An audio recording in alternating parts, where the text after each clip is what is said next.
할렐루야. 7월 31일 목요일 새벽 기도를 시작하겠습니다. 사도신경으로 우리의 신앙을 고백합니다. 나는 전능하신 아버지 하나님 천지의 창조주를 믿습니다. 나는 그의 유일하신 아들 우리 주 예수 그리스도를 믿습니다.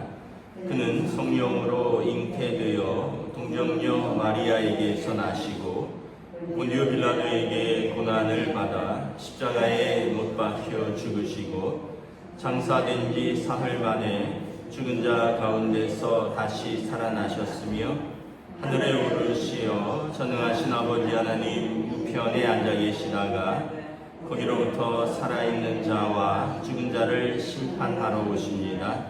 나는 성령을 믿으며 거룩한 공교회와 성도의 교제와 죄를 용서받는 것과 몸의 부활과 영생을 믿습니다. 아멘. 찬송가 290장 찬양하시겠습니다. 찬송가 290장입니다.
구약 성경 에스겔서 10장 9절에서 22절까지 말씀입니다.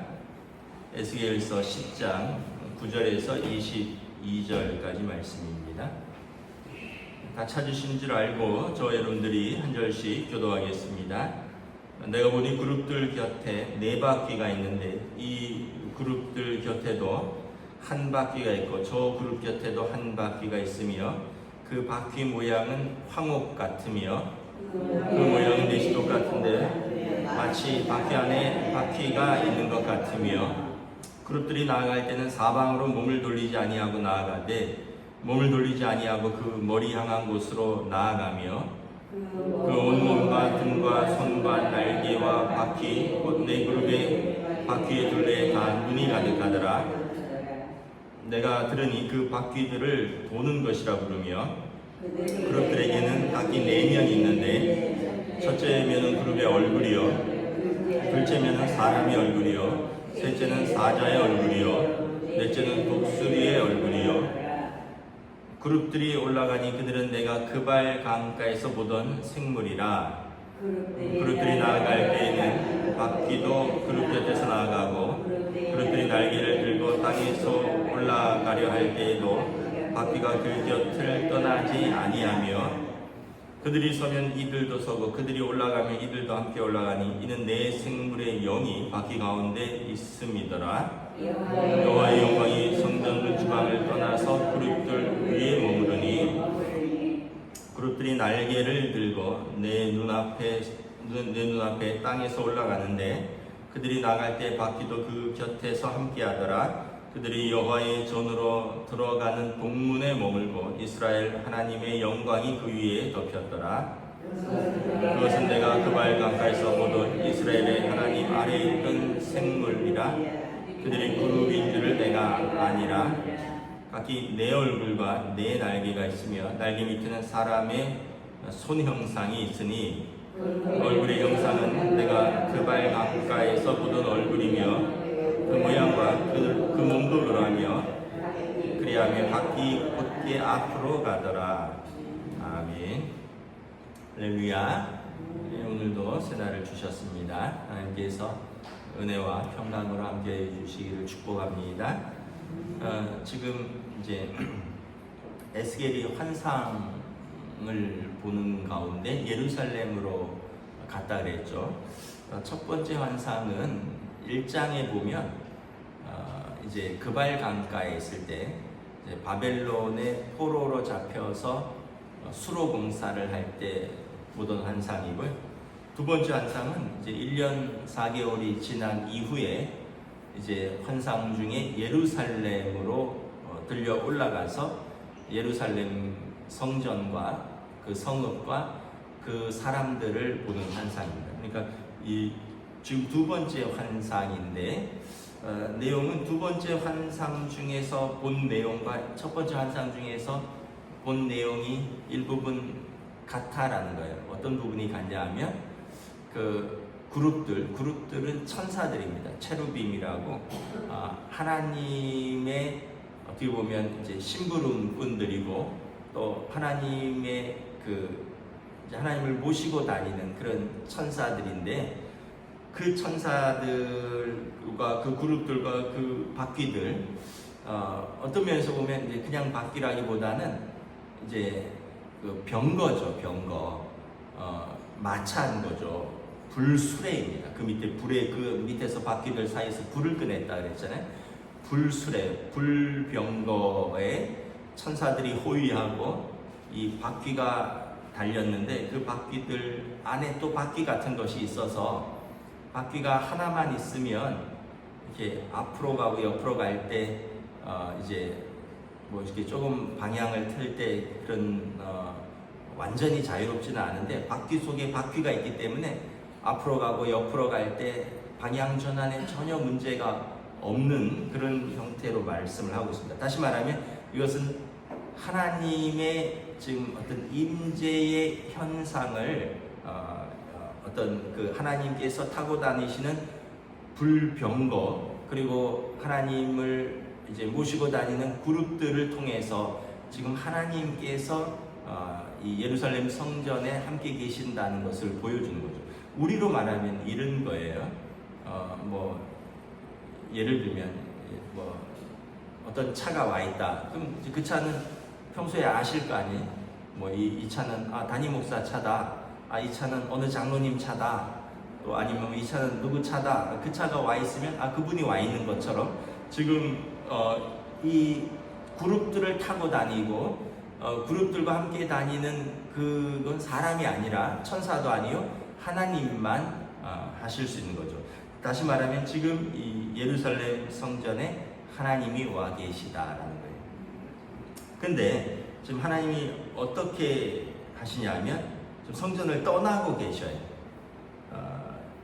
18절에 보면 여호와의 영광이 성전 문지방을 떠나서 그룹들 위에 머무르니, 그러니까 이 그룹들은 이제 하나님을 모시고 다니는 천사라 그랬고, 또 그룹들이 바퀴가 있어서 거기에 하나님께서 그들을 타고 다니시는데 성전 문지방을 떠나서 그룹들 위에 거기 이렇게 머물러 있습니다. 또 19절에 보면 이제 그 여호와의 전으로 들어가는 동문 위에 머물고 이스라엘의 하나님의 영광이 그 위에 덮였더라. 동문은 이제 바깥 출입문입니다.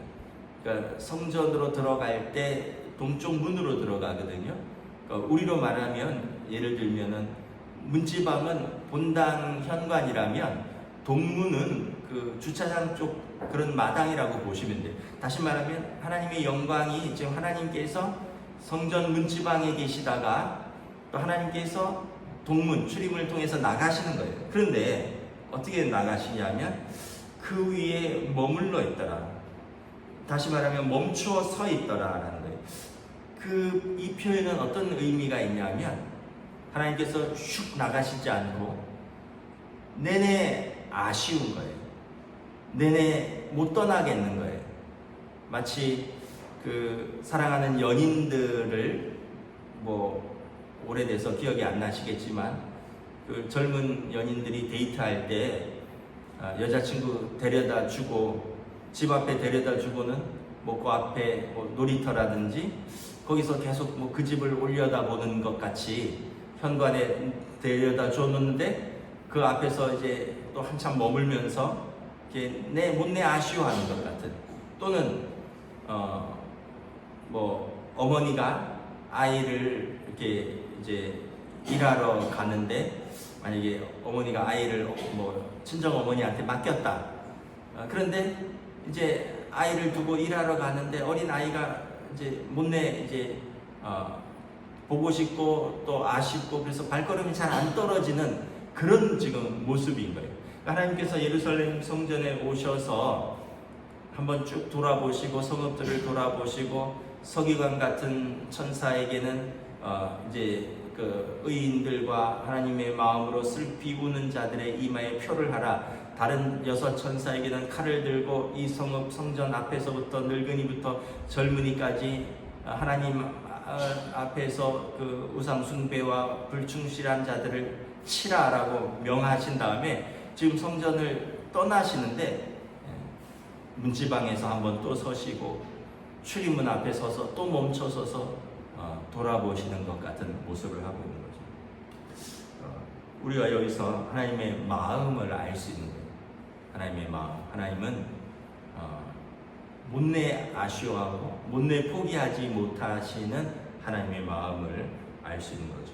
그렇다면 이것은 우리에게 또 이스라엘에게 아직 기회가 있다는 거예요. 왜냐하면 여러분 그런 경우 있잖아요. 도저히 안 되겠다 해서 포기하는데 계속 뒤를 돌아봐요. 그러면 어떻게 해요? 쫓아가서 잡아야죠. 내가 잘못했다. 예를 들어 사람이라면 내가 미안하다.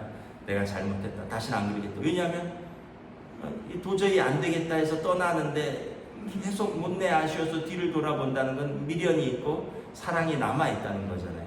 근데 가서 쫓아가서 잡고 빌고 용서를 구하고 다시 기회를 달라고 요청하면 그 사람의 마음이 돌아서지 않겠어요?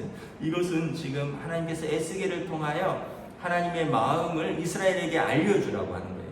지금 이때가 에스겔이 포로로 잡혀온 지 6년째라는 얘기, 6년째라고 하고 있습니다. 그러면 11년째 나라가 완전히 망하거든요. 그러니까 아직 나라는 망하기까지 5년이 남아있는 거예요. 시드기야 왕 11년째 바벨론의 3차 침공으로 나라가 망하는 겁니다.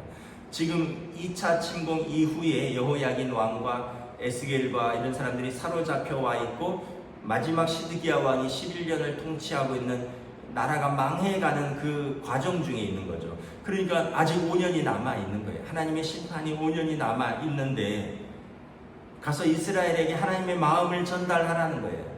너희들의 심판이 임박했다라는 거예요. 이제 하나님은 이제 곧 떠나실 거라는 거예요. 하나님이 더 이상 예루살렘 성전과 예루살렘 성읍과 이스라엘 백성 가운데 함께하지 아니하시고 그들의 우상 숭배와 그들의 폐악 가운데 하나님 곧 떠나실 터이니 너희가 빨리 회개하고 이 머뭇거리는 하나님의 마음, 멈추어 서서 뒤돌아보시는 하나님의 마음을 알고 하나님께 회개하고 돌아오면 그것이 너희의 살 길이다라는 거예요. 여러분, 5년이라는 시간은 짧으면 짧고 길면 길죠. 지난 5년을 생각을 해보세요. 굉장히 짧지 않나요? 또 어떤 면에서 보면 앞으로의 5년이라고 생각해 보시면 또 굉장히 길겠죠.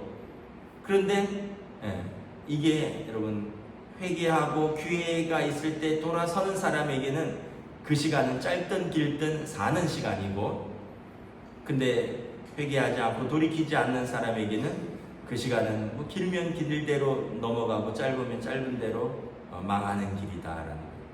하나님께서 지금 예루살렘을, 성전을 떠나고 있는 상황입니다. 아마 젊은 사람들에게 5년은 굉장히 길게 느껴질 것이고 어르신들에게 5년은 굉장히 짧게 느껴질 겁니다. 그러나 그런 모든 걸 떠나서 그냥 오늘이 내게 주어진 기회다라고 생각을 하시면 되는 거죠. 오늘 내게 주어진 기회와 내게 주어진 시간 속에서 하나님께서 나를 향한 마음, 우리를 향한 마음, 이 나라와 이 민족을 향한 마음이 어떠한가? 이제 더 이상 이 죄악과 우상 숭배 가운데 더 이상 거룩하신 하나님이 함께 하실 수 없지만 차마 못 떠나시는 그 하나님의 마음, 차마 발걸음이 떨어지지 않아서 문지방에 한번 서시고 출입문 동문 쪽에 또 서서 머물러 서서 뒤돌아보시는 그 하나님의 마음을 에스겔 선지자는 지금 예루살렘 거민들과 자기 백성에게 선포하라고 하나님께서 그에게, 선지자에게 환상을 보여주시는 것입니다. 부자와 나사로의 비유에 보면 부자가 이렇게 말합니다. 여기서 말하는 그냥 부자는 그냥 세상에서 뭐 부족한 것 없이 다 누렸지만 자기 마음대로 살다가 지옥에 가 있다 그랬죠. 반면에 나사로는 거지였죠. 또 병들었고 그 부잣집 앞에서 주워 먹던 사람인데 그 사람에게는 이름이 있어요. 나사로란, 하나님이 기억하신 이름. 그는 그 고난 속에서 하나님을 기억한 사람. 근데 부자는 야, 뭘 하나님 찾으면 뭐하냐, 저렇게 거지같이 사는데 이러면서 하나님 경외함을 모르고 자기 마음대로 살았던 사람이에요. 그러면서 그는 지옥에 있고 나사로는 아브라함의 품에 있는데, 그때 그 부자가 말하죠. 나사로에게 명하여 물 한 방울만 내 혀에다 찍어달라 해라. 그랬더니 아브라함이 얘야, 너와 우리 사이에는 큰 구렁이 있어서 넘어갈 수도 없다. 그랬더니 그러면 내게 형제 5이 있는데 나사로를 보내서 나처럼 이곳에 오지 않게 해달라. 그러면서 만약에 죽은 나사로가 살아가서 돌아가서 전한다면 그들이 믿지 않겠느냐. 나야 믿지 않고 이렇게 와 있지만 내 형제들에게 내 집 앞에서 맨날 보던 그 거지 나사로가 죽은 걸 아는데 그가 살아서 가서 천국과 지옥에 대해서 선포한다면 듣지 않겠느냐. 그랬더니 아브라함이 그들에게 이미 선지자와 말씀이 있다, 율법이 있다, 이미 성경이 있다. 그러니까 때는 이미 늦었다라는 거예요. 이미 우리에게 하나님의 말씀이 주어져 있고, 어떤 사람들은 천국 갔다 오면 믿겠다, 천국을 보면 내가 믿겠다 뭐 이러는데, 여러분 또 유튜브 같은 걸 찾아보세요. 천국을 봤다는 사람이 엄청 많아요. 내가 본 천국부터 시작해서 옛날에 뭐 어떤 외국분이 한국 와서 그런 집회했잖아요. 그 이후로 뭐 애도 봤다 그러고 어른도 봤다 그러고 사고로 죽었다 깨어났다는 사람도 있고 심정지가 와서 깨어났다고 하는 사람도 있고 꿈에서 봤다고 하는 사람도 있고 기도하면서 봤다고 하는 사람도 있고 엄청나게 많은 사람들이 자기가 본 천국을 얘기하는데 안 믿는 사람은 안 믿고요. 또 그걸 또 그렇게 열심히 믿는 사람은 믿는데 제가 말씀드리는 것은 뭐냐 하면 뭐 그런 걸 믿고 뭐 그런 걸 안 믿고 그런 게 아니라 우리에게는 하나님의 말씀이 주어져 있다. 말씀은 성경책이고 성경책은 하나님의 정확한 계시이다. 여기 하나님의 말씀에 예수님께서 천국과 지옥에 대해서 하나님께서 의인에 대한 상과 죄인에 대한 심판에 대해서 분명히 말씀하고 계시는데 또 다른 어떤 증거가 필요하며 또 다른 어떤 말씀이 필요하냐라는 것입니다. 그러므로 저와 여러분에게 다 주어져 있다. 오늘 내가 선택하는 삶이 나의 영원한 미래를 선택하는 것이다. 기도하겠습니다. 하나님의 은혜를 감사합니다. 오늘 에스겔 선지자가 본 환상 속에서 예루살렘 성전을 떠나시는 하나님의 모습을 그가 환상 속에서 봅니다. 천사들을 타고 네 바퀴가 달린 그 병거를 타고 성전을 떠나시는데 문지방에 멈춰 서서 한참을 바라보시며 다시 동문 나가시는 그 문 앞에 서서 한참을 바라보시는 그 하나님의 영광 가운데서 에스겔에게 하나님의 마음, 자기 백성을 향한 하나님의 그 애틋한 마음, 돌이키기를 원하시는 하나님의 마음을 볼 수 있습니다. 오늘 우리에게도 하나님께서 이러한 마음으로 우리를 돌아보시고 또 우리에게 이러한 하나님의 마음을 전하라고 에스겔과 같은 심정으로 전하라고 하나님께서 우리에게 말씀을 주신 줄 믿습니다. 우리가 하나님의 마음을 알고 깨닫고 또 하나님께서 약속하신 그 나라와 그 영광을 위하여 우리가 먼저 믿음으로 살 뿐만 아니라 또 우리의 가족들과 친지들과 이 나라와 이 민족 가운데 하나님의 마음을 선포할 수 있는 은혜를 더하여 주시옵소서. 감사를 드리오며 우리 주 예수 그리스도 이름으로 기도드리옵나이다. 아멘. 하늘에 계신 우리 아버지, 아버지의 이름을 거룩하게 하시며 아버지의 나라가 오게 하시며 아버지의 뜻이 하늘에서와 같이 땅에서도 이루어지게 하소서. 오늘 우리에게 일용할 양식을 주시고 우리가 우리에게 잘못한 사람을 용서하여 준 것 같이 우리 죄를 용서하여 주시고 우리를 시험에 빠지지 않게 하시고 악에서 구하소서. 나라와 권능과 영광이 영원히 아버지의 것입니다. 아멘.